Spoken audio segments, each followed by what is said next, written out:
things being equal, take the man you know, take your friend, in preference to the stranger." After some further talk under this head, the Commodore said, "Good-bye, my boy, and thank Alf for me for sending you to me." When Ed reached Memphis he rushed down to the wharf in a fever to tell his great news and thank the boys over and over again for thinking to give him the letter to Mr. Vanderbilt. It happened to be one of those idle times, blazing hot noonday, and no sign of life on the wharf. But as Ed threaded his way among the freight piles, he saw a white linen figure stretched in slumber upon a pile of grain sacks under an awning, and said to himself, "That's one of them," and hastened his step. Next he said, "It's Charlie, it's Fairchild, good," and the next moment laid an affectionate hand on the sleeper's shoulder. The eyes opened lazily, took one glance, the face blanched, the form whirled itself from the sack pile, and in an instant Ed was alone and Fairchild was flying for the wharf-boat like the wind. Ed was dazed, stupefied. Was Fairchild crazy? What could be the meaning of this? He started slow and dreamily down toward the wharf-boat, turned the corner of a freight pile, and came suddenly upon two of the boys. They were lightly laughing over some pleasant matter. They heard his step and glanced up just as he discovered them. The laugh died abruptly, and before Ed could speak they were off, and sailing over barrels and bales like hunted deer. Again Ed was paralyzed. Had the boys all gone mad? What could be the explanation of this extraordinary conduct? And so, dreaming along, he reached the wharf-boat, and stepped aboard, nothing but silence there, and vacancy. He crossed the deck, turned the corner to go down the outer guard, heard a fervent "Oh, Lord!" and saw a white linen form plunge overboard.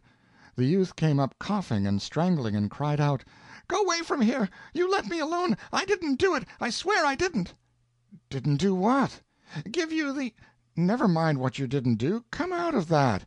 What makes you all act so? What have I done?" "You? Why, you haven't done anything, but—" "Well, then, what have you got against me? What do you all treat me so for?" "But haven't you got anything against us?" "Of course not. What put such a thing into your head?" "Honor bright, you haven't?" "Honor bright." "Swear it?" "I don't know what in the world you mean, but I swear it anyway. And you'll shake hands with me?" "Goodness knows I'll be glad to. Why, I'm just starving to shake hands with somebody." The swimmer muttered, "Hang him, he smelt a rat and never delivered the letter, but it's all right, I'm not going to fetch up the subject." And he crawled out, and came dripping and draining to shake hands. First one and then another of the conspirators showed up cautiously, armed to the teeth, took in the amicable situation, then ventured warily forward, and joined the love-feast. And to Ed's eager inquiry as to what made them act as they had been acting, they answered evasively, and pretended that they had put it up as a joke, to see what he would do. It was the best explanation they could invent at such short notice.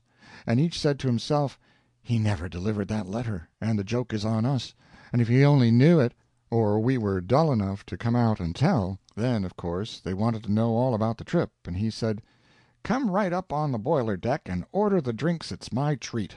I'm going to tell you all about it, and tonight it's my treat again, and we'll have oysters and a time."